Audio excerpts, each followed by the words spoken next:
and just at this point trying to gain awareness for female veterans to get outdoors really is and just kind of serve as a role model for other female veterans. Welcome to the Woman Angler and Adventurer podcast, inspiring real women with a passion for fishing in the outdoors to go get their adventure on. Now, here's your host, coming to you from the Lance Chuck Camper Mobile Podcast Studio, Master Captain Angie Scott.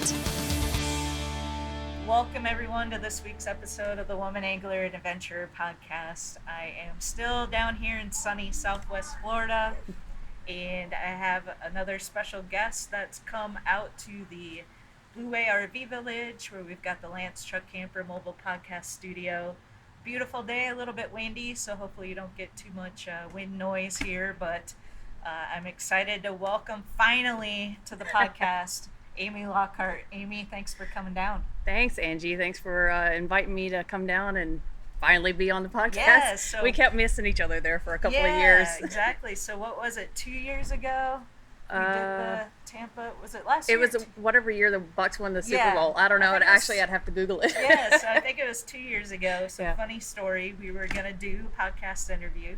And Amy's like, I'm so sorry, I've got this opportunity that I just can't pass up. I'm going to have to cancel.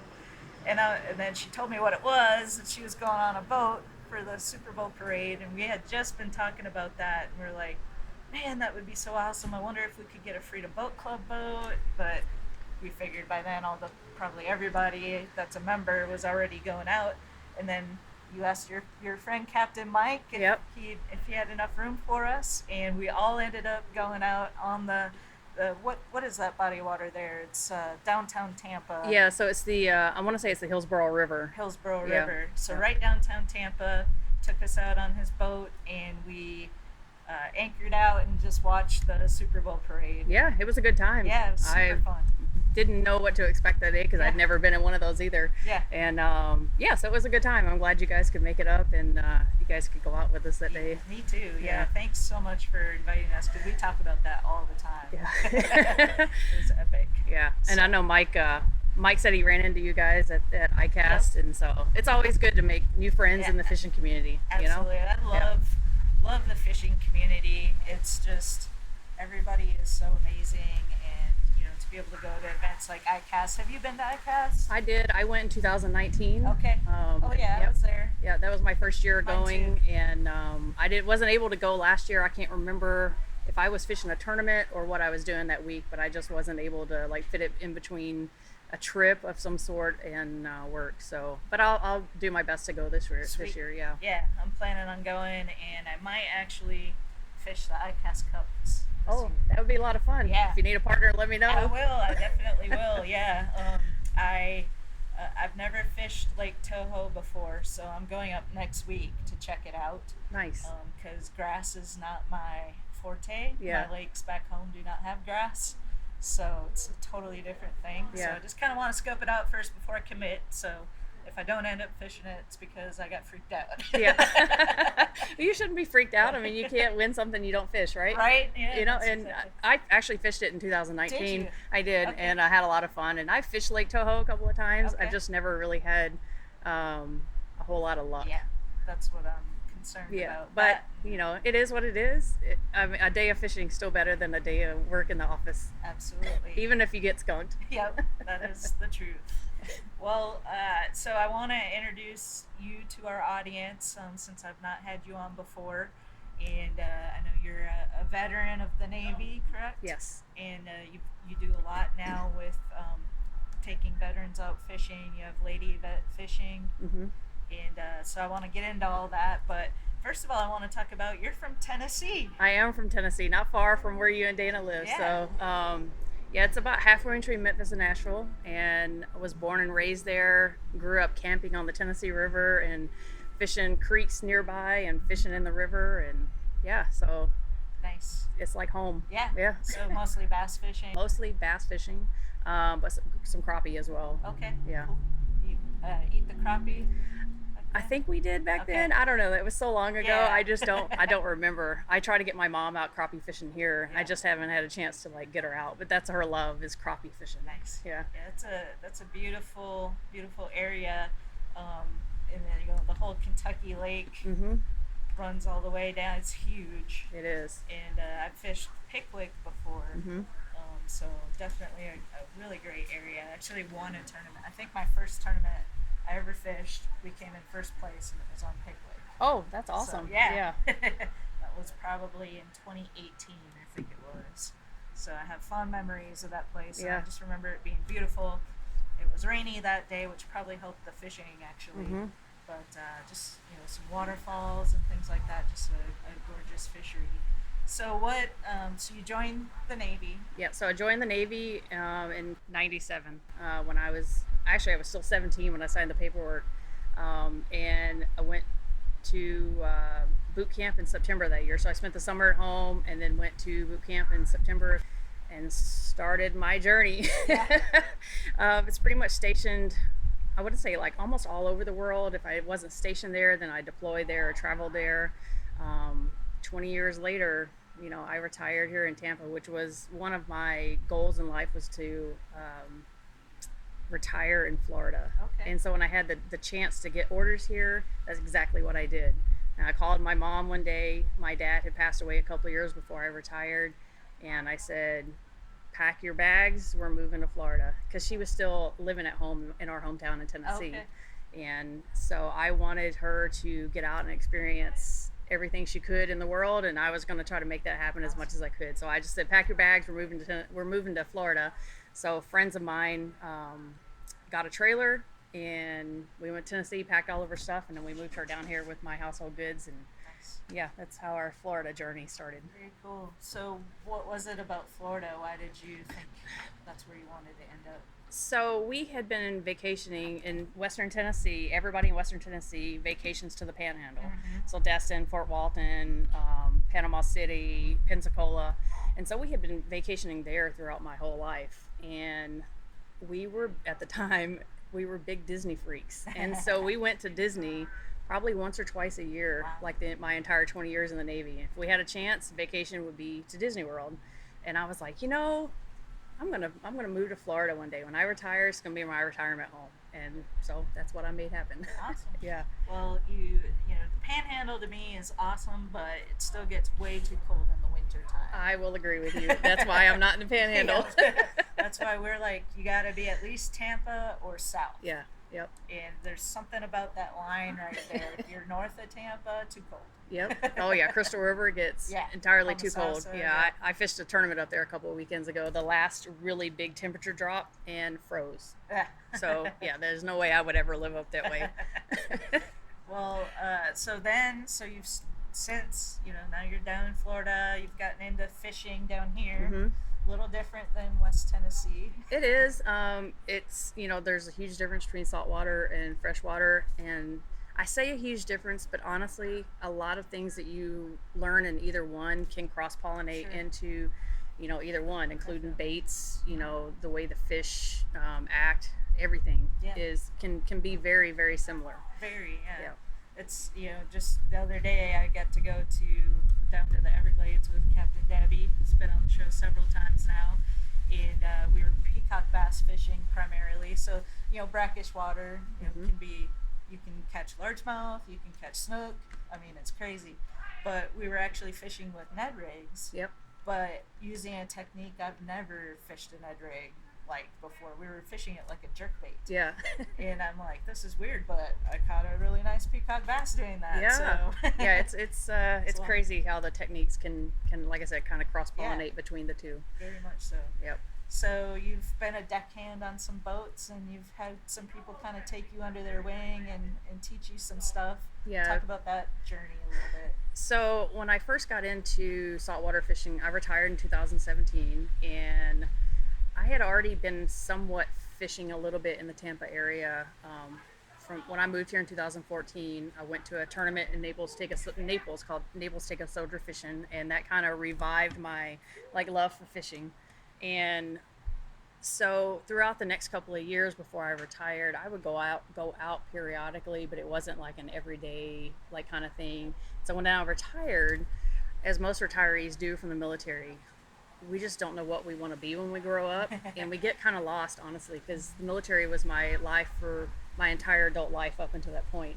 And what did you do? Communications, like Okay. IT type of work, Okay. and so I just needed something new to kind of, I guess, revive that like spirit, and Yeah. I'm always constantly wanting to learn something new. And to me, being out on the water, there's nothing better for your mental health, really, for depression, PTSD, things like that, than being out in nature, whether it's hiking or really fishing. And my love just so happened to be at the time, fishing. And there were some great captains in the Tampa Bay area that saw that and saw kind of the need for it, and took me under their wing and taught me the ways of saltwater fishing, and really kind of the captain life of things I really didn't want to do. And it's captain is it's a hard job. It's very And hard. so yeah, I was very thankful that they took me under their wings and have shown me how to saltwater fish and what to look for, patterns, behaviors. And I mean, that was 5 years ago, and I'm still learning. Yeah. You know, We learn something every day. I do. It's- Every day I go yeah. out fishing there, I learn something new. Yeah. And it's such variety down here. I mean, that's what draws me to it. It is. Yep. There's you got every kind of fishing down here Yeah. that you want. Yep. At your And fingertips. and then the Tampa Bay area, I mean, just that ecosystem alone, the Bay Area, you can catch inshore and offshore fish within the same like Bay Area. From the Skyway Bridge inwards, you can catch groupers. I've caught like baby lane snappers. You can catch offshore species in the bay itself, and it's crazy to be able to inshore and offshore fish in the very same day within miles of each other. Yeah. So cool. So talk about starting Lady Vets Fishing and what that organization's all about. So I haven't really turned it into an organization Okay. at this point. It's Lady Vets Fishing is just me, Okay. and we have our own set of difficulties when it comes to life than men do, and female veterans especially. If you're looking at a nonprofit and you're saying, oh man, those are some cool things that I want to do, like I'd like to go fishing, but all you see is the men doing it, most women are going to tend not to want to do it, Right. So I want to show other women that there are ways that they can get outside and take care of their mental health, and that these nonprofits are for them just as much as they are for men. And a lot of nonprofits these days are having ladies only events, because they've started to see that trend where they want to have women come out, but women are more skeptical to go out with a group of men, depending on what's happened in their life. Maybe they, a sexual assault, or they at some point just had a really rough time being around men.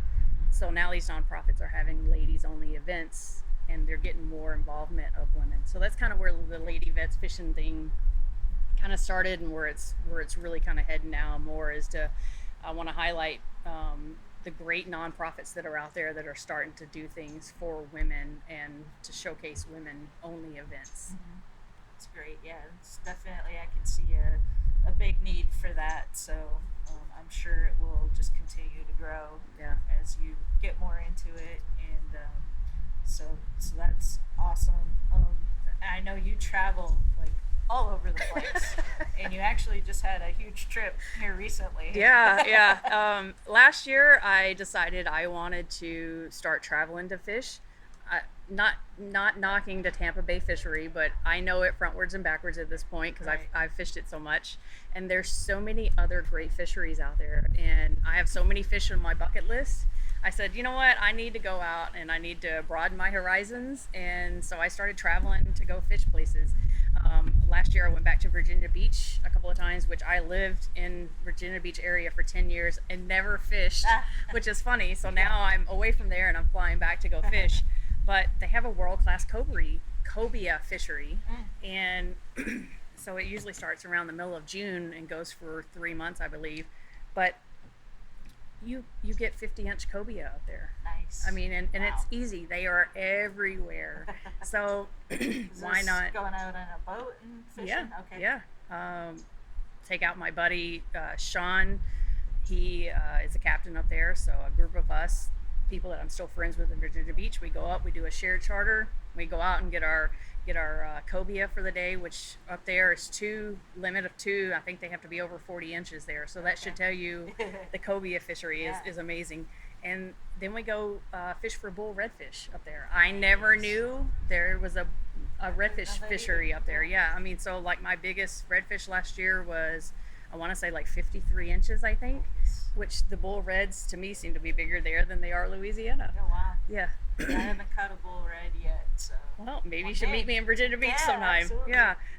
So yeah, I go to Virginia Beach a couple of times a year. Last year I went to San Diego a couple of times. That's fun. Bluefin tuna is on my bucket list, and I haven't got one yet. A great veterans organization called Real Warriors Foundation did a ladies only trip last year, and the guy who runs it called me and said, hey, we can't pay for your flights, but you can come out if you want to come out and join this ladies only trip. And I said, done, I'll buy my tickets as soon as we hang up the phone. And so that was an experience to go out and be able to fish. I mean, we ran into some storms, and we got their version of yellowtail out there, which is they're in like the amberjack family. They're actually are different from our yellowtail here. They're more of an amberjack looking fish. So I'm going to go back at some point this year and try to mark that bluefin tuna off. And we went a couple years ago and ended up, we were a little early for tuna, so we tried for halibut from a kayak. Okay. Kevin Nakata from Kobe took me out, and he caught a nice halibut, but unfortunately I just kept getting hung and cleaned. That sounds like a lot of fun, actually, try to get from a kayak. From a kayak, yeah. So yeah, I just got back from spending 10 days in Hawaii. My best friend, who is a Coast Guard veteran, me and her have been friends. We talked about it this year. We've been best friends for 20 years. Wow. And it's crazy because most people just don't have, normally don't have friends for 20 years. It's crazy to even think about how time has flown by, and the things that's happened to her life and things happened in my life. But that's just what the military does for you. Yeah. I have several best friends that I've had for 20 to 25 years, and it's all thankful, from the military standpoint.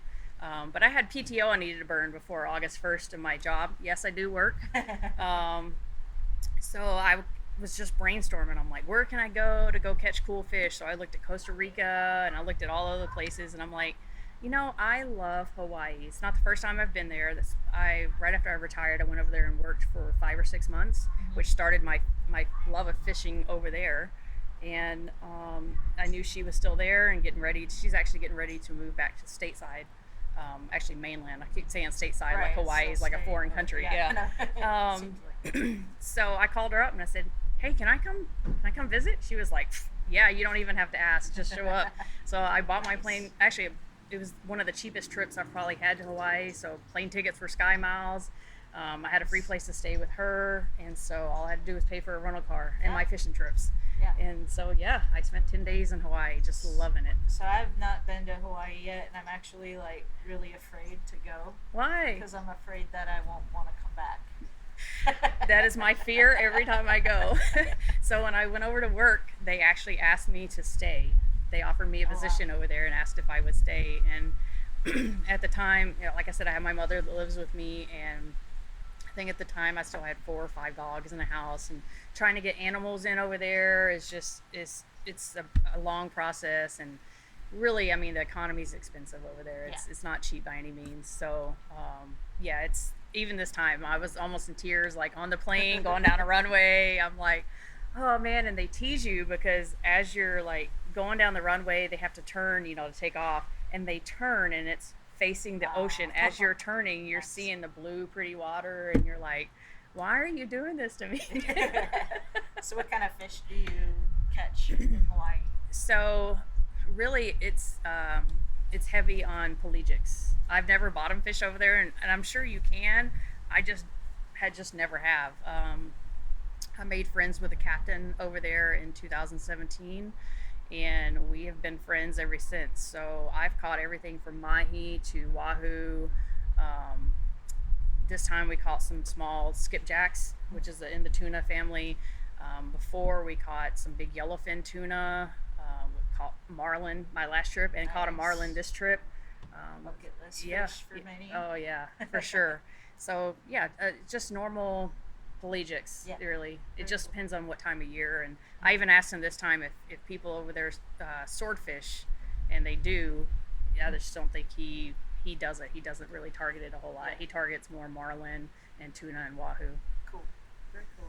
You have any trips coming up? I do. So on the 14th, I'm leaving for Guatemala for a week. Wow. Yeah, going with the International Women's Fishing Association. It's our destination tournament that we're having. So it's going to be at Casa Vieja Nice. in Guatemala, and that's going to be a sailfish and marlin tournament. Okay. And it's crazy because I am the least experienced fisherman, really bill fisherman in the group. So I'm very intimidated going into this group. Some of these women have been going down to Casa Vieja and fishing for these billfish, the sailfish and marlin for years, and they do it here. They fish in sailfish tournaments on the East Coast.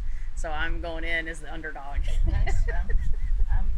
I bet you it's going to be an absolutely epic time. Oh yeah. You'll fit right in. And honestly, I could care less whether I even catch a fish. It's just going to be like, I've never been to Guatemala, Yeah. never been to this lodge. And anytime you have a tournament or a get together with these women, it's just absolutely amazing the things that you learn and the stories you hear from them. Because like I said, they've all been fishing together for 20, 25 plus years. Yeah.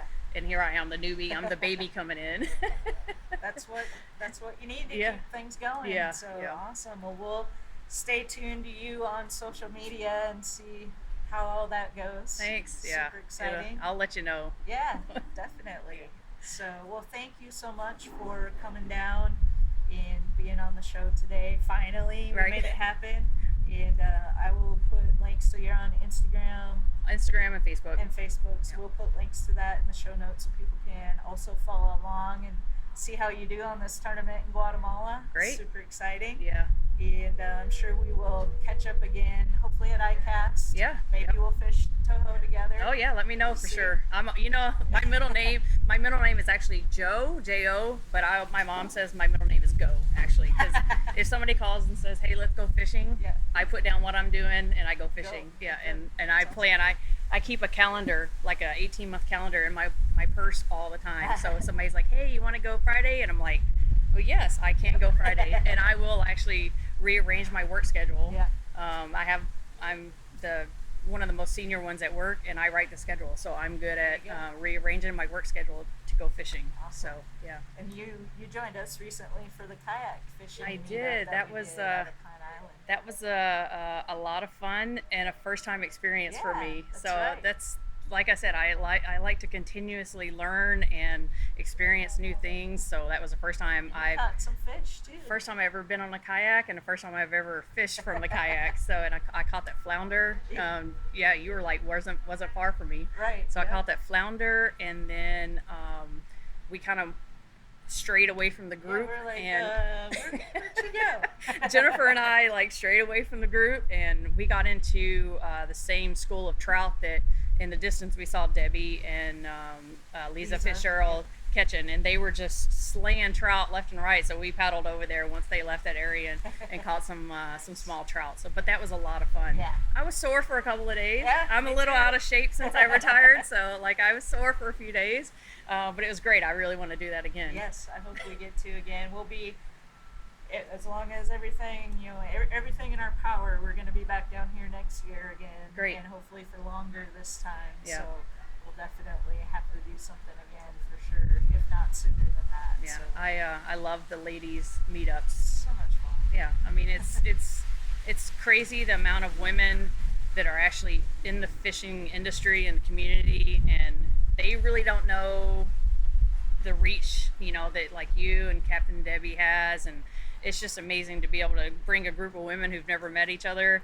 At the beginning of the day, they're strangers. By the end of the day, they're all friends, and people's exchanging phone numbers and everything else to go fishing again. So Yes. it's amazing. I love it. Yep, that's what it's all about. Yep. All right, well, thank you so much. We're going to go grab some lunch and Yeah. then maybe red wine. And thanks for listening, everybody.